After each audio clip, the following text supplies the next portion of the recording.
बिस्मिल्लाहिर्रहमानिर्रहीम अस्सलामुअलैकुम everyone and welcome to easy medical by doctor लारे। आज के हमारे लेक्चर का टॉपिक है फ्रैक्चर्स। मेडिकल डेफिनेशन में हम एक ब्रोकन बोन यानी कि हड्डी के टूट जाने को फ्रैक्चर कहते हैं। आज के अपने इस लेक्चर में हम फ्रैक्चर्स की causes, clinical features and types of fracture को डिटेल में डिस्कस करेंगे। लेक्चर को स्टार्ट करने से पहले it's a humble request, kindly like, share and subscribe easy medical ताकि आगे आने वाली इंफॉर्मेटिव वीडियोस आसानी से आप तक पहुंच सकें। सबसे पहले हम फ्रैक्चर की बेसिक डेफिनेशन को समझते हैं। बोन की स्ट्रक्चर, उसकी कॉन्टीन्यूटी में, उसकी सिमेट्री में ब्रेक आ जाने को हम फ्रैक्चर कहते हैं। अब ये ब्रेक कंप्लीट भी हो सकता है और इनकम्प्लीट भी हो सकता है। जैसे कि आप यहाँ डायग्राम में देख सकते हैं, ये जो बोन का स्ट्रक्चर है, जो बोन की सिमेट्री है, इसमें ब्रेक आ गया है, तो इस तरह की कंडीशन को हम फ्रैक्चर कहते हैं। Now let us discuss some common causes of fractures. इसमें सबसे पहले हमारे पास आ जाता है फॉल फ्रॉम हाइट, यानी कि किसी ऊंचाई से गिरना, किसी ऊंची बिल्डिंग से गिरना या फिर स्टेयर्स से गिरना। फॉलिंग के दौरान जो फ्रैक्चर का सबसे ज़्यादा रिस्क होता है वो हमारे हैंड, फोर आर्म्स की बोन्स के फ्रैक्चर होने का रिस्क सबसे ज़्यादा होता है। वैसे तो बॉडी की कोई भी बोन ब्रेक कर सकती है, लेकिन ज़्यादातर हमारी हैंड की बोन्स होती हैं जो रिस्क पे होती हैं। इसके अलावा कार एक्सीडेंट्स में यूजुअली जो फ्रैक्चर का रिस्क ज़्यादा होता है वो लोअर लिम्ब की बोन, यानी हमारी जो लेग की बोन्स हैं, जैसे कि फीमर है, टीबिया एंड फिबुला है, उनके फ्रैक्चर होने का रिस्क ज़्यादा होता है। देन डायरेक्ट ब्लो, यानी कि डायरेक्ट प्रेशर की वजह से फ्रैक्चर होना। इस तरह के फ्रैक्चर ज़्यादातर स्पोर्ट्स में कॉमन होते हैं, जैसे कि बॉक्सिंग या रेसलिंग, जिसमें दो प्लेयर्स डायरेक्ट इन कांटेक्ट होते हैं एक दूसरे के साथ। नेक्स्ट, रेपिटेटिव फोर्सेस, यानी कि बोन्स पे मुसलसल कोई ना कोई फोर्स एक्ट कर रही होती है, कोई ना कोई प्रेशर एक्ट कर रहा होता है, फिर एक टाइम ऐसा आता है कि उसकी बोन में फ्रैक्चर हो जाता है। इस तरह के जो फ्रैक्चर्स हैं वो ज़्यादातर डांसर्स, जंपर्स और रनर्स के अंदर कॉमन होते हैं।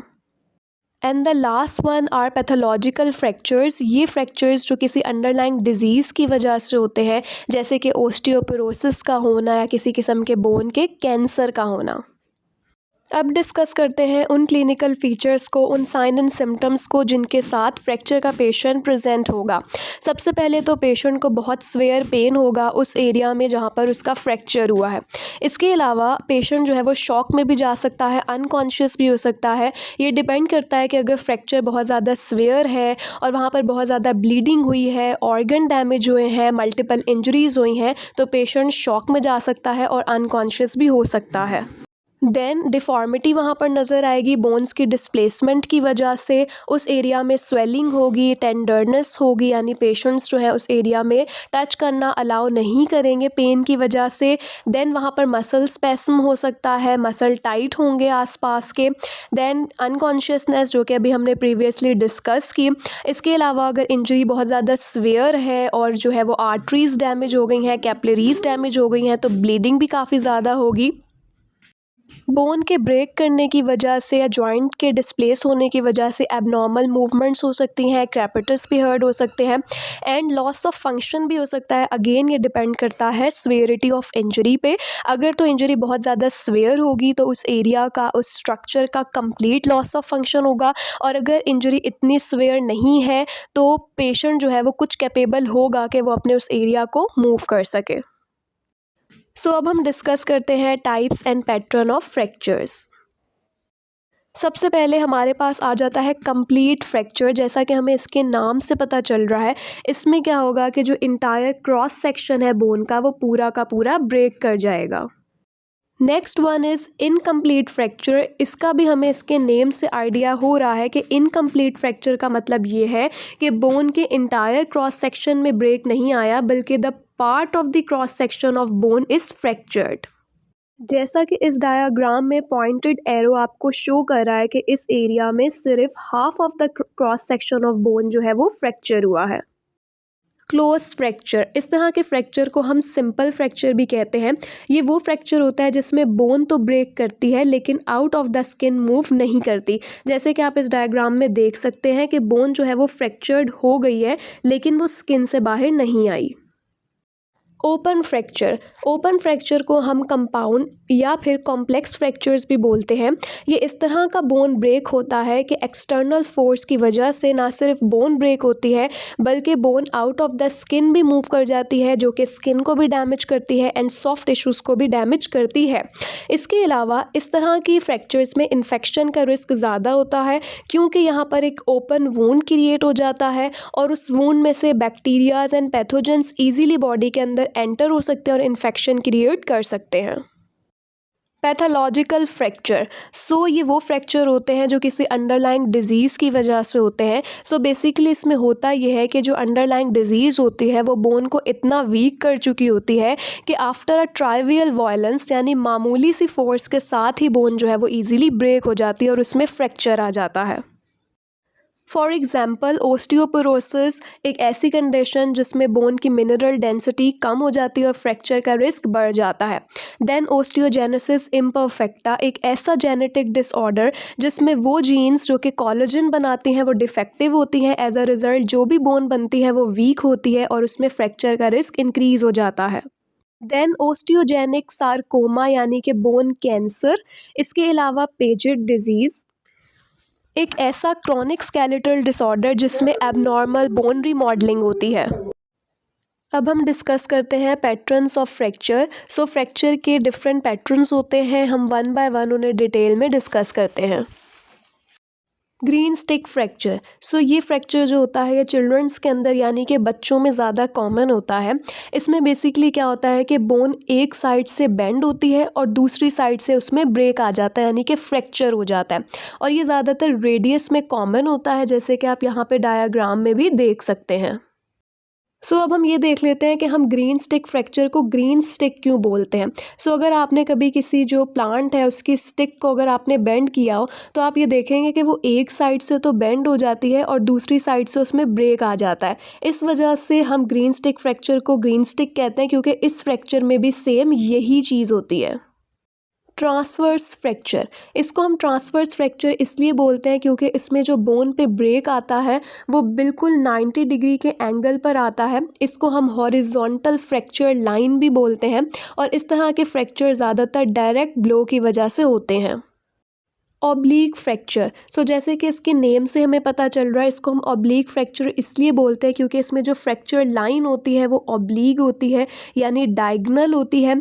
इस तरह के फ्रैक्चर जो हैं वो डिस्प्लेस्ड भी हो सकते हैं और अनडिस्प्लेस भी हो सकते हैं। डिस्प्लेस का मतलब होता है कि बोन के दोनों पार्ट्स अपनी पोजीशन से मूव कर गए और अनडिस्प्लेस का मतलब होता है कि दोनों बोन के पार्ट्स जो हैं वो अपनी जगह पर ही हैं लेकिन वहाँ पर फ्रैक्चर भी मौजूद है। इस तरह के फ्रैक्चर लॉन्ग बोन्स में ज़्यादा कॉमन है, जैसे femur, tibia, fibula, humerus, radius and ulna and clavicle. Spiral fracture, इस तरह के फ्रैक्चर को हम टॉर्जनल फ्रैक्चर भी बोलते हैं। ये बेसिकली ऑब्लीक फ्रैक्चर की स्फीयर टाइप होती है। स्पाइरल फ्रैक्चर जो है वो किसी टॉर्क एंड ट्विस्टिंग फोर्सेस की वजह से होते हैं।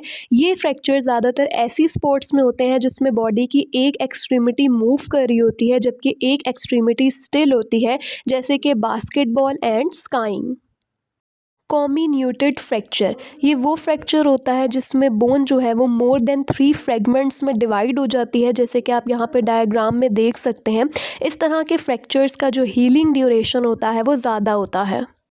कंप्रेशन फ्रैक्चर्स कंप्रेसिव फोर्सेस की वजह से होते हैं। इस तरह के फ्रैक्चर ज़्यादातर स्पाइन में कॉमन होते हैं। जब स्पाइन के ऊपर दोनों तरफ से फोर्स एक्ट करती है, यानी ऊपर की तरफ से भी और नीचे की तरफ से भी, तो कंप्रेशन की वजह से वहाँ पर फ्रैक्चर्स होना स्टार्ट हो जाते हैं।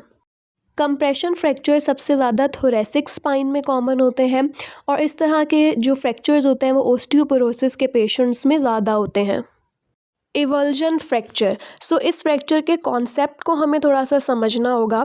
ये इस तरह का फ्रैक्चर होता है कि जब मसल्स के अंदर फोर्सफुल कॉन्ट्रैक्शंस होती हैं तो वो टेंडन जो कि बोन के साथ अटैच हुए हुए होते हैं, जब मसल में कॉन्ट्रैक्शन होती है तो वो टेंडन चिप ऑफ बोन यानी बोन के एक टुकड़े को भी अपने साथ रिमूव कर लेते हैं। वो इतनी फोर्सफुल कॉन्ट्रैक्शन होती है कि वो बोन को भी अपने साथ खींच लेती हैं।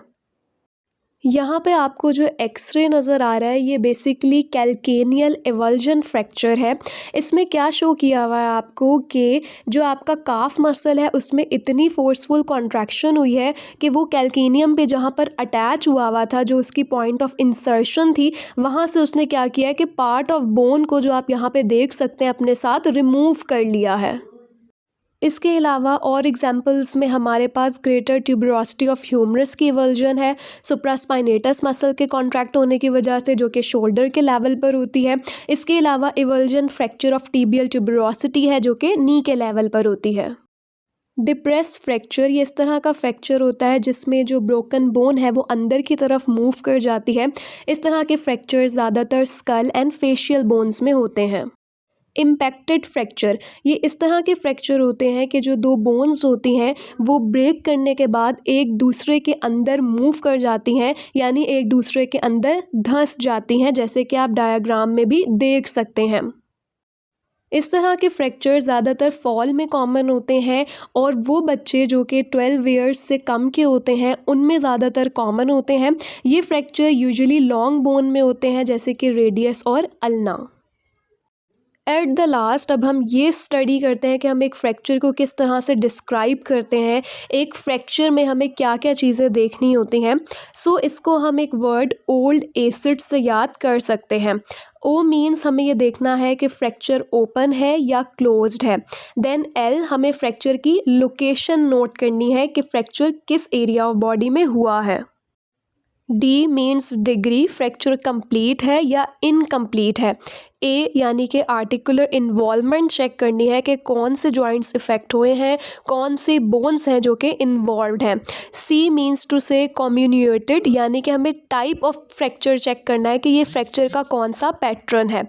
आई इंट्रिंसिक बोन क्वालिटी, यानी कि हम जो इफ़ेक्टेड बोन है उसकी मटेरियल क्वालिटी, उसकी मटेरियल प्रॉपर्टीज़ को चेक करते हैं, like bone strength, bone stiffness and its ability to resist fracture.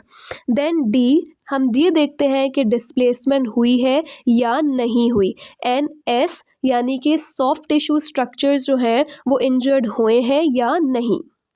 सो इन सारे पॉइंट्स को हम नोट करते हैं और इस तरह से हम एक फ्रैक्चर को कम्प्लीटली डिफ़ाइन करते हैं। Thank you so much for watching this video presentation. Hope आप लोगों को आज का लेक्चर समझ आया हो।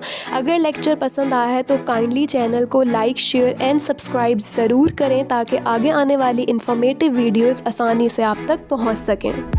मिलते हैं एक नेक्स्ट वीडियो में एक नेक्स्ट टॉपिक के साथ। अल्लाह हाफ़िज़।